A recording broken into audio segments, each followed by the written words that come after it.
Yes? Yes. Okay. I just want to make sure I have two screens. I don't know which one I'm sharing, but good afternoon. My name is Misawa. I'm associate professor and associate departmental head in the Department of Education, Psychology, and Counseling. And I specialize adult learning in adult education. So today, I would like to talk about something about adult students and also non-traditional learners. So the title is Engaging and Supporting Adult and Non-Traditional Learners in Distance Higher Education. So when Igor kind of contacted me in the summer or early fall about this opportunity, I was just thinking about, okay, so I've been teaching in higher education for a while, but I was just thinking about, when did I start? So I started teaching in higher education in year 2000. So it's been over 2 decades teaching in higher education, and I have seen so many different students. And then, my early career in a higher education teaching was about distance education. Back then, we called corresponding education, meaning is that I taped. So back then, we have a VCR thing. So I taped all of my lectures and the materials, and I put it in a box and send it to the students.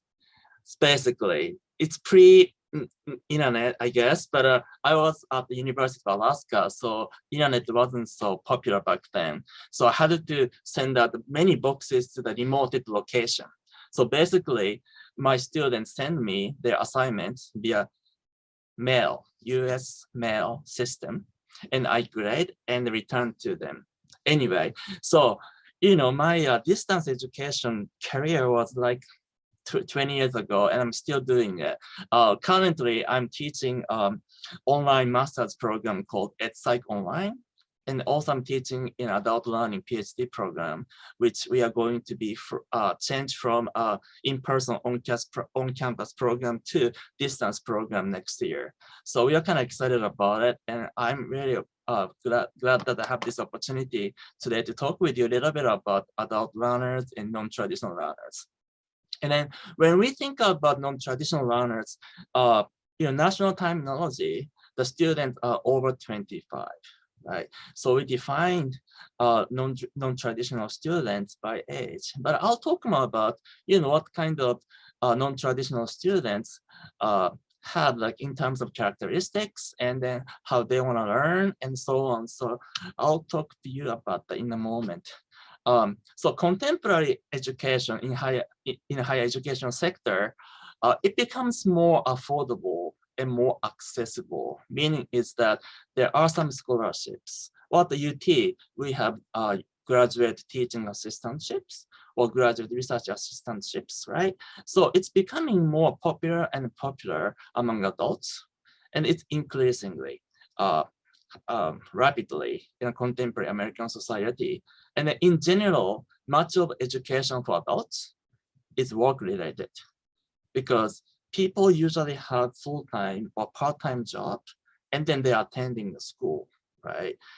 Sometimes, it's work-related courses or maybe credential programs in the formal education settings, right? And then also in higher education, it's important for us to understand that adults have some purposes. Therefore, they're here, right, in higher education. So are they learning-oriented, or are they career-oriented, or both, right? As an educator, we have to think about how your content's gonna be applicable to adults' life. I think that is very, very important. So therefore, we have to think about personal and career development. Yes, so I'm going to talk about that next probably 15 minutes. So the purpose of this session is to provide a better understanding of teaching adults and non-traditional students. And then I have 3 discussing questions or guiding questions for this one. What does it mean by teaching adults and non-traditional students in higher education? What do educators need to consider when they teach adults and non-traditional students? And then what strategies can educators use to facilitate adult learning using andragogy? So we'll talk more about andragogy in a moment. So I just was wondering about your assumptions or biases. No, I don't want to say biases, but you're thinking about certain populations. So what comes to mind when you hear or see the following terms?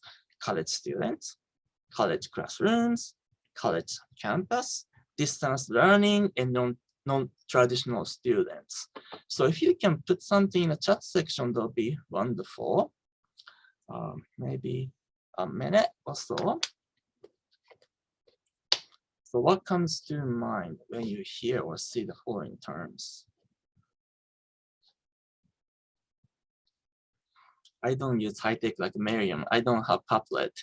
I'm gonna use chat section. Oh. Goal-driven life experiences. Holly, thank you. Tiffany, the non-traditional student is older in age and more life experiences. Okay, so I see life experiences twice here. It's very interesting. Thank you for sharing. And yeah, okay, so college student probably, yes, 90 to 20, yeah. Non-traditional students, busy working adults, yes, and maybe family, yeah. Non-traditional tends to be balancing a lot of responsibilities. Yes, we all have responsibilities, right? Not only workplace, but also community and a family environment. College students have different goals from non-traditional students. Yes, Sally, that's a good point, but really they are all college students, yes. Trying to work and go to school. Right. Thank you very much. So those are the assumptions that we have, I think. But can you take a look at this next slide? Tell me a little bit about what is going on. This is one of the major studies in the field of adult education conducted by Johnson and Rivera, Volunteers for Learning in 1965. It's long time ago, right? Male or female, under 40, high school graduate or more, above average income, works full-time, tends to be white collar, married with children, lives in an urbanized area across US, particularly in West. Do you think this is still applicable? No, I see that somebody said, no. Maybe some areas probably, but not all applicable, right? Because our context, our society has been changing since 1965. Of course, technology changed. I talked to you about my earlier career in distance education. Sending box to my students before the semester starts, and then students send me their material via US mail. We don't do that, I don't think, anymore. We use email or we use Zoom environment like this. So our social context has changed. Of course, our education opportunity changes. However, for adults, like we talked about, we have different responsibilities, we work and so on. There are different barriers, right? For example, situational barriers, maybe cost, maybe it's too high, right? Especially graduate school, it's very expensive. And then time, if you have full-time, do you have time to do it, right? Or time of offering, like courses are offered during the day. If you have full-time job, do you really take the class? Maybe not, right? And then particular life situations, adults are very complex, right? In terms of life. So sometimes, like for example, if your partner gets sick and then you have to stay home, right? Or maybe, other obligations, you have to kind of stop and think about, do you wanna, pursue higher education or not, for example. And then situation barriers contains technology. Technology is always advancing, I think. It's changing a lot, right? For example, I have my iPhone here, right? I used to have small iPhone to, different telephone, right? I mean, it's not been like 20 years, right? So technology changes, and sometimes adults are scared of using new stuff, right? like I talked about these positional barriers. They believe, they believe maybe they cannot do it, but they don't have confidence, right? Especially non-traditional students, they're coming back to the campus after maybe certain years, right? So think about it, those kind of barriers are probably important for the educator to think about. And institutional barriers, like lack of support, right? So night student after work, they need to take classes after school. Of course, it has to be evening or online, right? Technology, do we have enough technological support? I think we have OIT. They're doing great job, Miriam, right? But maybe not for other institutions, right? So think about it. We need to have support for adult and non-traditional students. I think that is probably important for us to think about.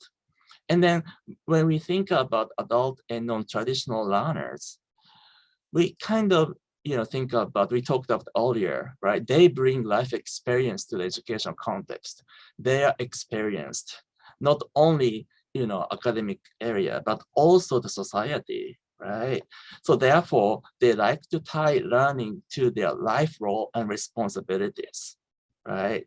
And then also, they have a strong tendency toward self-direction, right?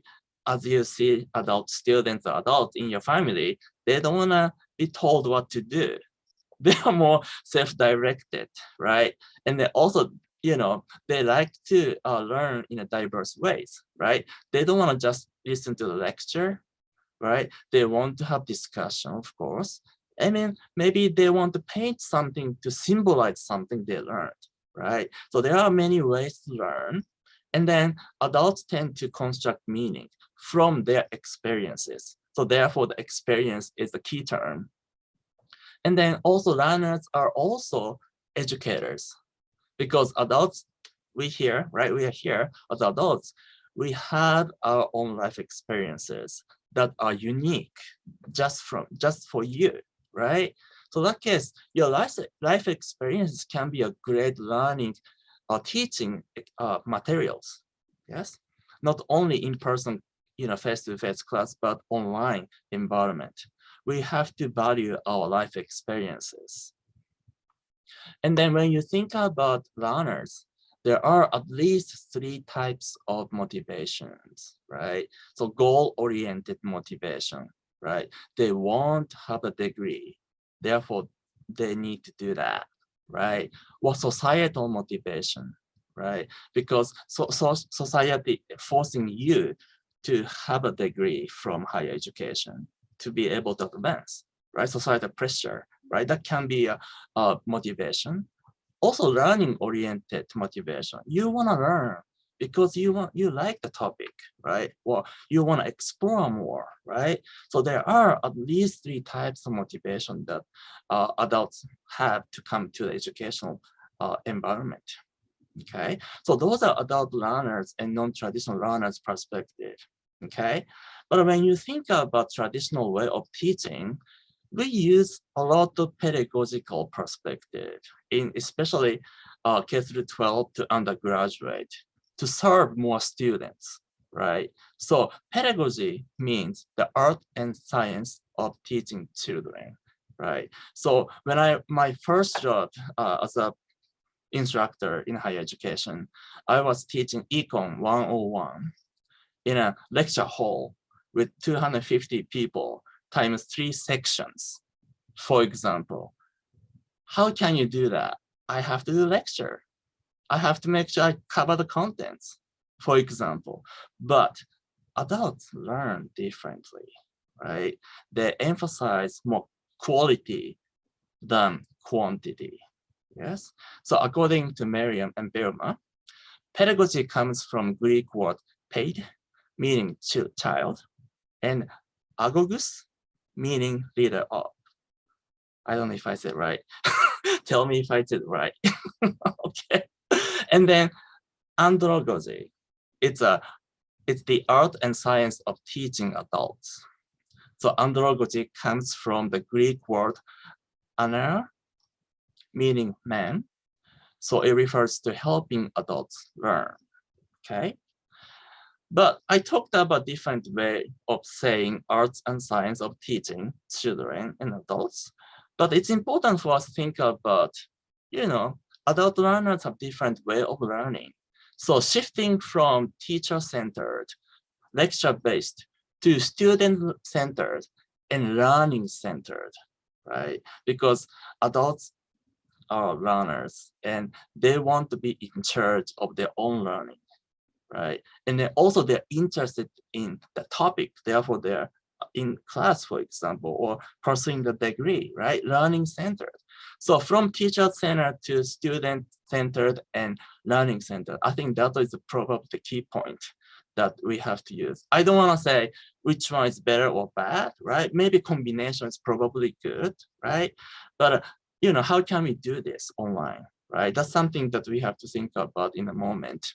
And according to Merriam and Bilma, again, I use them a lot, but while a pedagogical model emphasizes content determined by, content determined, organized, delivered, and evaluated by the teachers or facilitators, right? So you see the picture on your left, right? It's more like one direction, right? From educator to learners, like more like a banking system, right? You are going to deposit the knowledge to the students by doing a lecture, right? And then andragogical model emphasizes process, right? Based on their life experiences. Therefore, it's more holistic way of teaching the adults and different populations.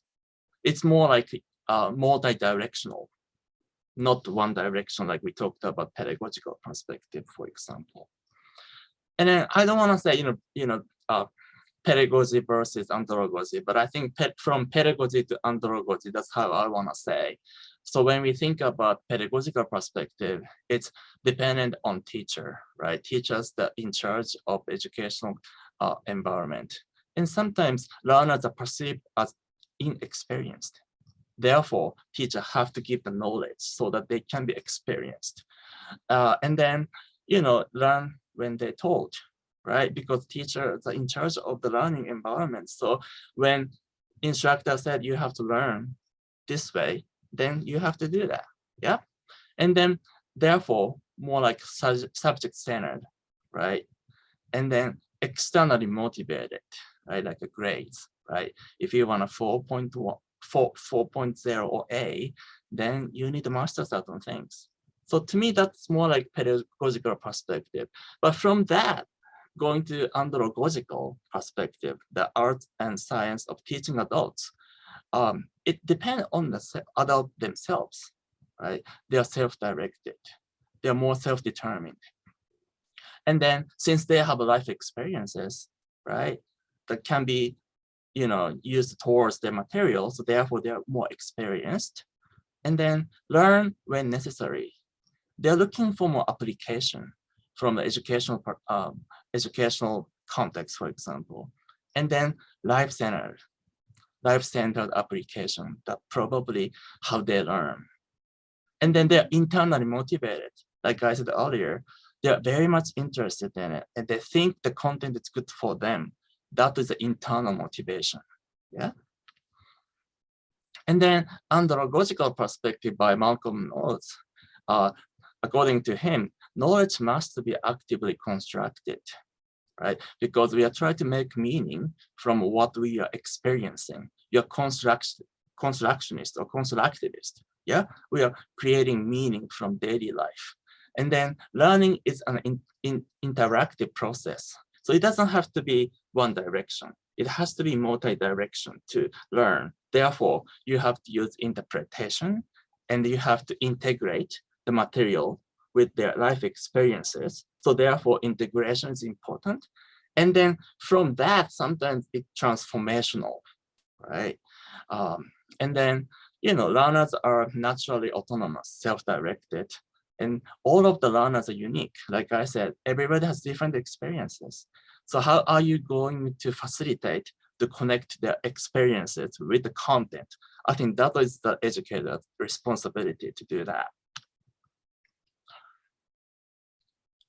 And then adult learners are motivated by their own needs and their interest, right? And then also learning must be life-centered, not subject-centered. That's the key word, right? Because of our experiences. And the experience is the richest learning resources. So that's why, people start asking, so what's the example? Give me an example about this theory. So they're trying to make sure that they are applying into their own life, for example. And then respect diversity, because we have a different way of learning, yes? And there are 6 assumptions for adult learning and non-traditional learning. They are self-directed, right? They learn when they want to learn, or they learn when they think that that's applicable to them, for example. And then experience is very important. Adults have different diverse experiences. Therefore, they are ready to learn, right? And then when they learn, it has to be application to it. So sometimes we call problem-centered orientation, right? And then they are motivated from inside, internal motivation, because they want to do it. And also, they learn because they need to know to accomplish their tasks, for example, right?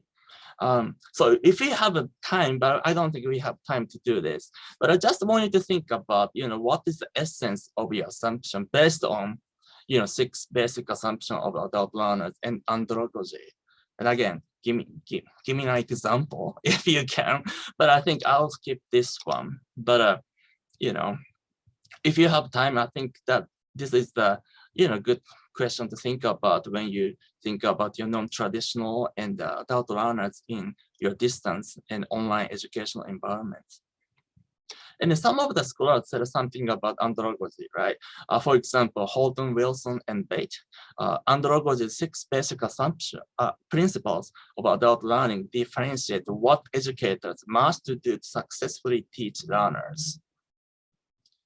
And also they said, in addition to andragogical principles, andragogical process design elements influence the adult learning experience. Again, so design part comes in, Miriam. So it's important for us as educator to know how to deliver the content. Also, behind that, you have a great design to deliver it.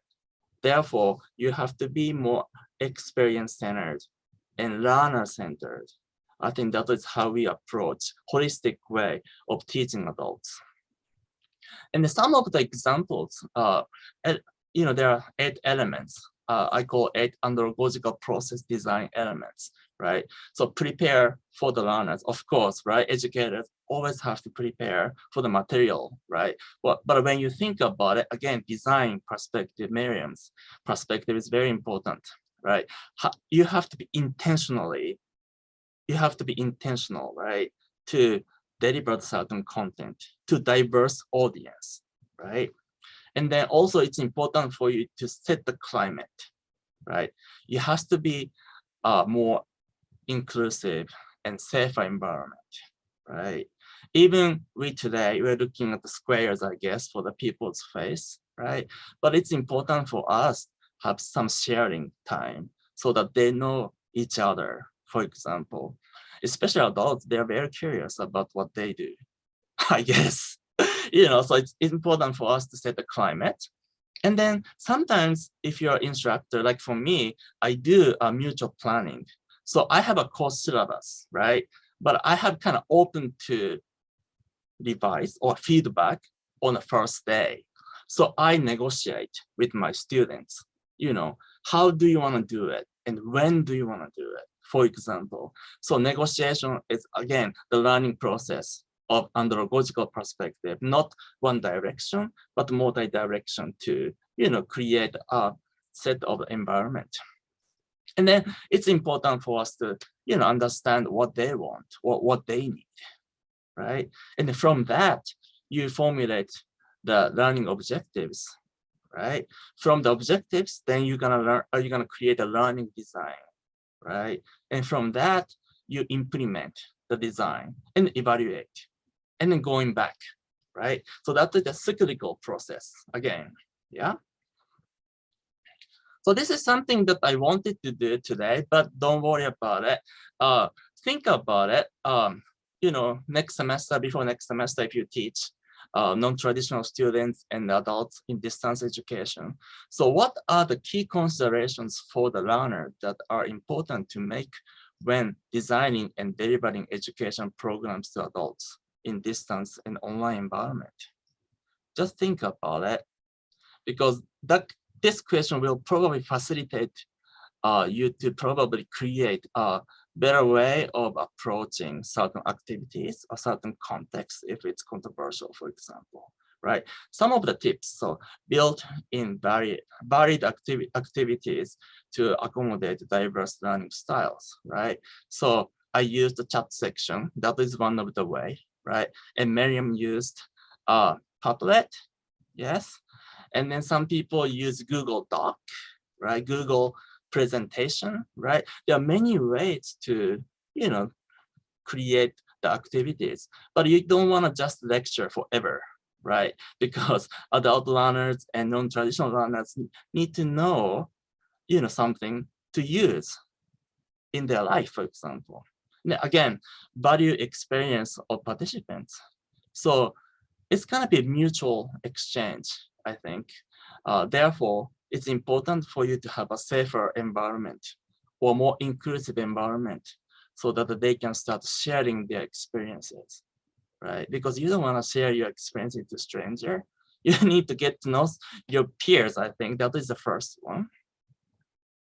So, and then also it's important for us to think about we are meaning constructive entity, right? We always make meaning from what we experience. And especially in educational environment, it needs to be more inclusive, I think. So those are the things that I thought was important when we think about non-traditional and adult students in distance and online education. So any questions or any comments?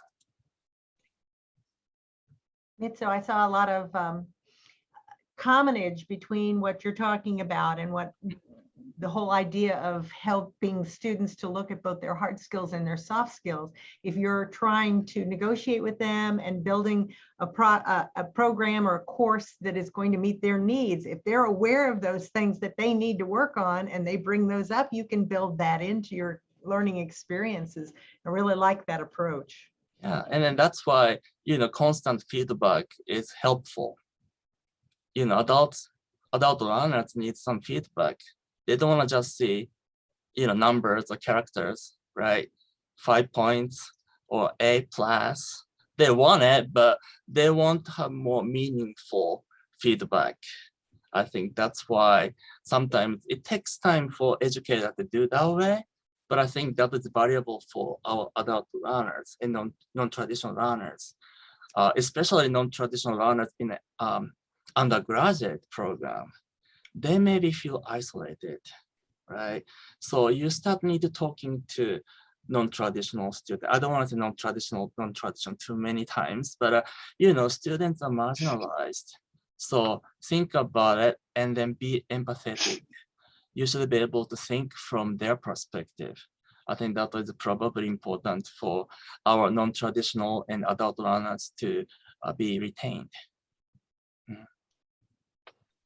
I think too, the feedback from their peers is also, and that maybe is even more important in a graduate course where they're also mindful of the fact they might be networking with people that are in the class with them, basically.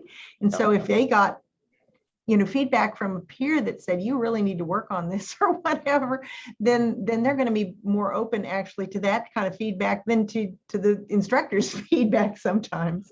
Well, so Miriam, so yes, I think peer review process is good unless the students know how to give constructive and appreciative feedback. We don't train that way. So I'm very cautious about using peer review process at the beginning. Maybe towards the end of the semester, yes. For some reason, we don't teach them how to give constructive feedback. And sometimes it's criticism and people got hurt by it. And I don't want to see that, So as an educator, we need to be sensitive about, how we're gonna do it. That's why I thought instructors' feedback is probably good because I guess in a classroom environment, instructor has, I guess, little more power than students, I think. I don't like authoritative way of doing it, but you know, that's power dynamics I have to play sometimes. Thanks for the comment, Miriam. Anybody else? Thanks, Dr. Misawa. I really appreciated your presentation, and I'm responding to a couple of the comments in the chat as well. And so I'm wondering if you can, it seems as though we're maybe moving towards more active learning and recommendations for that, regardless of who we're teaching. So maybe some of the examples that you gave about pedagogy is there's the sage on the stage and we're disseminating information out, and andragogy is more is that we're working on utilizing our collaborative experiences to mutually learn. It seems as though that's starting to like blur a bit. And I'm wondering if you've seen that in the research as well. Are we coming to a different, are those things still going to be distinct in the future? Or are we kind of moving towards a direction where it's what maybe works for adult learners, what we've been recommending for adult learners, maybe becomes a practice that we utilize for more learners in general? I think we have a middle area nowadays, right? Because we used to do a lot of lectures in undergraduate program too, but they used to be like K through 12. There are so many lecture-oriented way of pedagogical perspectives. But like I said earlier, you know, which one is better or bad, right? You have to use the combination. You have to use various activities to conduct that. So for my class, I have a mini lecture. You know, I don't talk no more than 15 or 20 minutes. I do content covered very quickly, and then application using activities and discussions, for example. So I think we are, you know, I guess we have to be more aware of the multi ways of teaching, not only pedagogical perspective, but also andragogical perspective merged together, especially in undergraduate setting, I think. You know, 18 to 20 people plus non-traditional adult students, you know, you really have to reach out both, you know, populations together. I think graduate level, mostly age-wise, they're all adults. I don't know about psychologically, but you know, they're all adults anyway. So I assume, you know, andragogical perspective is probably effective, but still you have to use some, you know, pedagogical perspective in it as well. Did I answer your question, Josh? Yep. Yeah. Thank you. Thanks for the question. Anybody else? Yeah, I had just a question or comment. As you were presenting the difference between pedagogy and andragogy, it made me think of Paulo Freire's discussion of the banking concept of education and then the problem-solving method. So do you think that, you know, pedagogy, the difference between the two is the same difference between the banking concept of education and then the problem-solving method as suggested by Paulo Freire? Yes. So I use both, right? Banking system, a mini lecture to give the contents very quickly, and then do the problem solving or consciousness rising activity to re-emphasize applications. So that's probably how adults wanna learn from the literature and my experiences. Yes. So you should be able to use variety of teaching methods. I think that's what I want to say, especially online now that you have discussion, breakout rooms and Padlet and other things. I don't really know, but newer students know many technological apps, and you know, I'm always learning from my students. So, so thank you very much. Please let me know if you have any questions or comments, and I'm on campus all the time, so visit to me. If you want to talk to me about something, I'm always available to you. Thank you, Dr. Misawa, for reminding us today of the importance of using a multitude of learning strategies to reach the diversity of students in our online class. Thank you all for joining us today. Again, this was the last brown bag of the semester. We hope to see you again in the spring semester. And before I let you go, we're still looking for session leaders for the spring semester. If you know of a faculty or grad student who is doing something interesting in the class, please email me and I'll be glad to meet with them or with you to talk about topics for the spring semester. And I hope everyone has a happy Thanksgiving holiday.